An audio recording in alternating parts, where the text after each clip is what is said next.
প্রিয় দর্শক, এই যে চলছে পাট চাষ। আজ পাট বুনছি। তো পাট চাষের কয়েকটি গুরুত্বপূর্ণ কথা। তার মধ্যে প্রথম কথা হলো যে পাট চাষ করতে গেলে পাটের জমিতে বীজ লাগবে কতটা।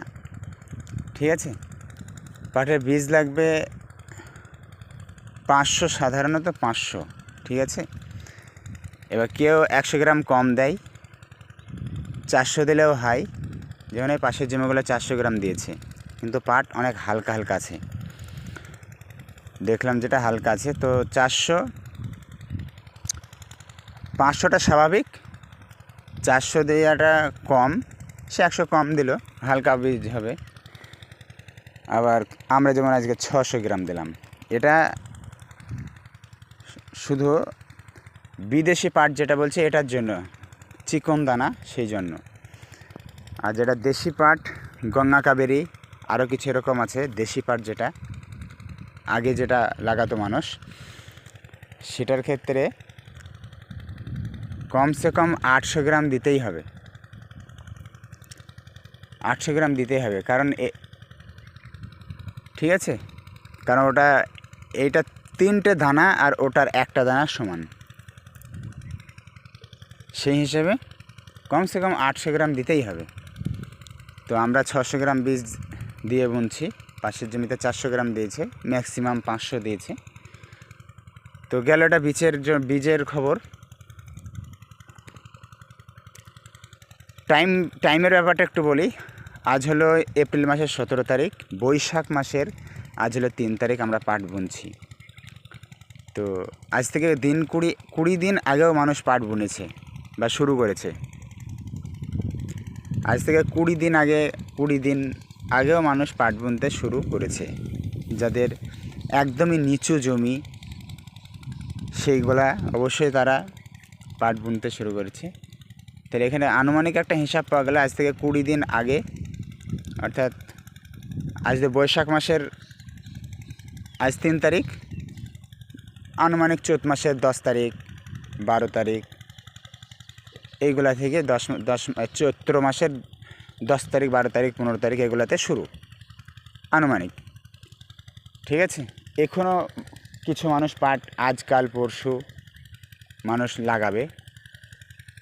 ঠিক আছে, এটা শেষের দিকে চলে আসছে। এখন লাগাতে গেলে 1 সপ্তাহের মধ্যে মোটামুটি, এই হলো মোটামুটি একটা টাইম। এটা গেল বীজ এবং সময়ের কথা। আর একটা কথা, বিশেষ করে আমাদের মাঠের ক্ষেত্রে প্রচণ্ড পরিমাণে ঘাস হওয়ার কারণে জমিকে রেডি করার জন্য এই জমিতে আরেকবার পানি ভরা হয়েছিল। এখন যেরকম পানি দেখছেন, এই যে পানি ভরছে, এরকমভাবে পানি ভরা হয়েছিল আজ থেকে 10 দিন আগে, আজ থেকে 11 দিন আগে। ঠিক আছে, 11 দিন আগে মঙ্গলবার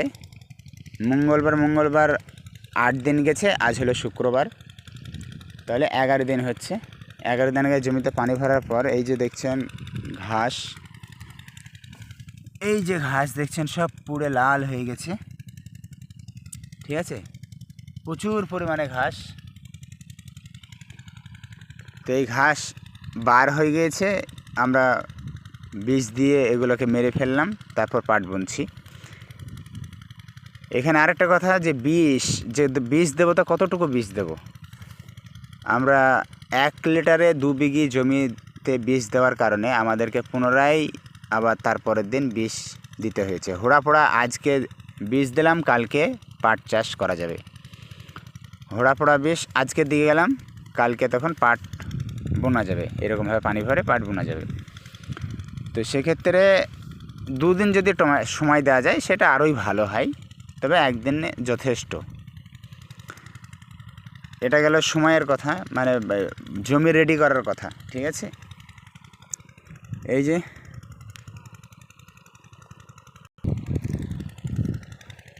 এইভাবে জমিতে পানি ভরে ঘাস বার করে নিয়ে সেই ঘাসকে মারার জন্য হোড়াপোড়া বীজ দিতে হবে পার বিঘিতে 1 লিটার করে। ঠিক আছে, 1 লিটার থেকে একটু কম লাগবে, 1 লিটারে ধরতে হবে। ঠিক আছে, অ্যাকচুয়ালি পর্যাপ্ত পরিমাণে যদি দেওয়া যায়, 4 ঢপ যদি বীজ দেওয়া যায়, 1 বিঘি জমিতে 4 ঢপ দেওয়া যায়, সেটা খুবই সুন্দরভাবে দেওয়া যাবে এবং 200 গ্রাম করে যদি 200 গ্রাম করেই বীজ দেওয়াটা জরুরি বা স্বাভাবিক বা দেওয়াটাই ভালো। 200 গ্রাম করে আমরা দিয়েছিলাম 150 গ্রাম করে, এবং সেই জন্য পুনরায় তারপর আবার আরেক লিটার বীজ দিতে হয়েছিল 2 বিঘি জমিতে। তো 200 গ্রাম করে বীজ দিতে হবে আর 4 ঢপ দিতে হবে, তাহলে বিঘেতে 800 গ্রাম বীজ লাগবে। এটাই হলো পর্যাপ্ত পরিমাণ। ঠিক আছে, এটা গেলো বিষের কথা। এই যে জমিতে একদম চারা দানা, ছোট ছোট ঘাস, একদম চারা, কেবল 2 পাতা হয়েছে, তাই 2 বার দিতে হলো। ডোজটা একটু কম দেওয়ার কারণে 2 বার দিতে হলো। অবশ্যই পড়ে মারা গেছে, এটা হলো হোড়া পোড়া। তবে যে জমি পড়ে থাকা জমিতে অনেক ঘাস হয়ে আছে, সেসব ক্ষেত্রে গাইসিল যথেষ্ট, একদম পুরো জমিকে একদম সাদা করে দেবে। ঠিক আছে, গাইসিল বীজটা দেওয়াটা ভালো। আর যে জমিতে মুথা আছে বিশেষ করে, সেই জমিতে মিরা 71 বলে যে বীজটা আছে ওটা দিতে হবে, কিন্তু ফাঁকা জমিতে দিতে হবে।